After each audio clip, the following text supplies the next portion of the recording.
So I shared a bit about being a sex addict and what it's like. And so I wanted to give out 5 signs if you are with somebody and they have a sex addiction, because it is something that's very damaging and destroying. I mean, it's going to fuck up your relationship. It's going to fuck up your head. It will put you into depression. It will put you into a lot of things. I mean, it can ruin marriages, and that's the reality of it. And the 5 signs to knowing if somebody is a sex addict, because just like with any addiction, we're not going to admit that we have a problem. We're going to brush it off. We're going to come up with excuses of why this isn't a problem. That's how we addicts work. I mean, my name's Eric. I'm a recovering alcoholic addict, cocaine addict, sex addict. I've had electronic addiction.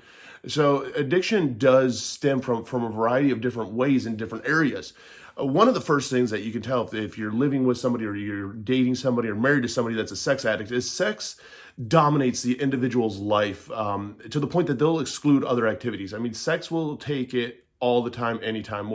Birthday parties, meeting up with family, whatever. Anything that is important, if it's not of any kind of sex or sexual orientation type deal, it takes a back seat to it. So sex dominates that person's life. The person's going to engage in phone sex. They're going to sexting, computer sex, prostitutes, pornography, whatever it is to feed that. I mean, you're going to notice that if the person you are with has porn on nonstop, or if you open up their phone or wonder what they're doing and you look over and they're watching porn, it probably might be that they have a sex addiction. And it's a reality of life, and talking to them and them asking for help is really the first step. They probably have had multiple relationships that they've went through that the partner has left them. Because let's face it, when somebody is a sex addict, there's only so much that you can take when you've had enough. And if the person doesn't want help, you're probably going to end up leaving. So if somebody has a track record of dating multiple people in very short periods of time, that they've ended up have leaving, and it's always the other person's fault, never their fault, it may be that they have a sex addiction problem. If you've noticed these trends, you got to talk to them about it, and you got to figure out what you want and what you want out of life, because it's something that you will take a back seat to this, especially if the person doesn't get any kind of help. The person that habitually masturbates, I mean, if they're on the bathroom for fucking 4 hours, 5 hours, 6 hours a day, they're probably not in there going to the bathroom. Otherwise, they need to go get their colon checked out. Odds are that they're probably looking at porn. I mean, that's the reality of it. It doesn't matter if you're home or not. They're going to find a way to go do it.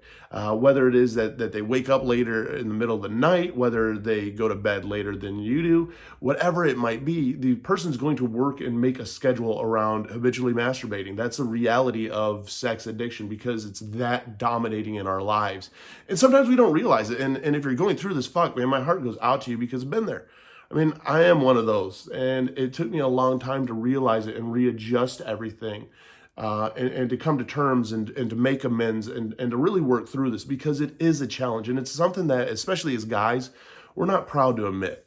We really aren't. There's a lot of stigma that goes along with this, and it's something that's very, very difficult to talk about, but it's something that does need to be talked about, because it affects so many different things in the way of your relationships, of your head, of where you are at mental wise. You know, I mean, if you have BPD or some of these other illnesses and you're dating a sex addict, it's going to throw those spikes a lot higher than what they normally are. So I get that struggle. If the person has multiple sex partners, if they cheat on all of their partners, that's typically a sign of a sex addict, because one partner isn't necessarily satisfying enough.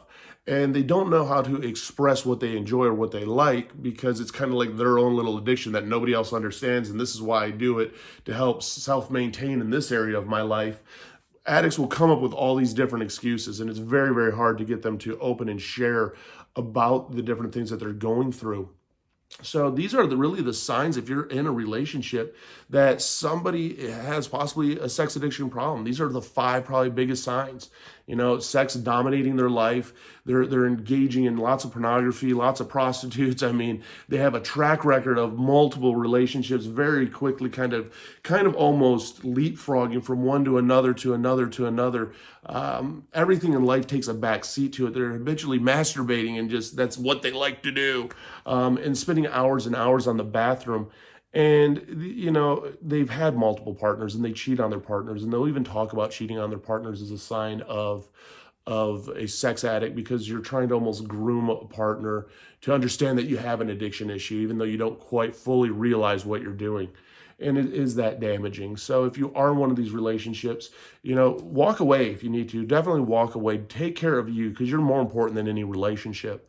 Another one is, if you are a sex addict, there's Slaw out there. There's Sex or Sex Anonymous that you can go to. Get help, get a sponsor, start getting accountable, start making amends, and start working through what it is that you're going through that has created this monster for you, because there is nothing worse than addiction. If you haven't hit the like and subscribe button, click the like and subscribe button. My name is Eric. My channel is all about mental health, mental illness, suicide awareness, making sure that nobody goes it alone in life, no matter what it is, from whether it's depression, anxiety, all the way up to, addiction. We created a nonprofit called Driven Together. It bridges the gap between a crisis hotline and the suicide hotline with your therapist over here. What do we do in that in between? We got a therapist, we got crisis hotlines. What do we do in between? It's finding those resources, those shares, the people that we can connect with to help us fight through every single day. Even down below, I have affiliate links to BetterHelp. If you want to try online therapy, I have links to a lot of the different coping tools I use when it comes to the way of depression, anxiety, of just things to make it a little bit easier to fight through life. And, all the social media is down below. I'd love to have you along for the journey. It's a we thing. It's a us thing. Click that like and subscribe button. Comment down below, because together we can do this. And you're a BAMP. You're a badass motherfucker. You made it through 100% of your worst days and make it through 2 today. Shows how strong you are. You got this.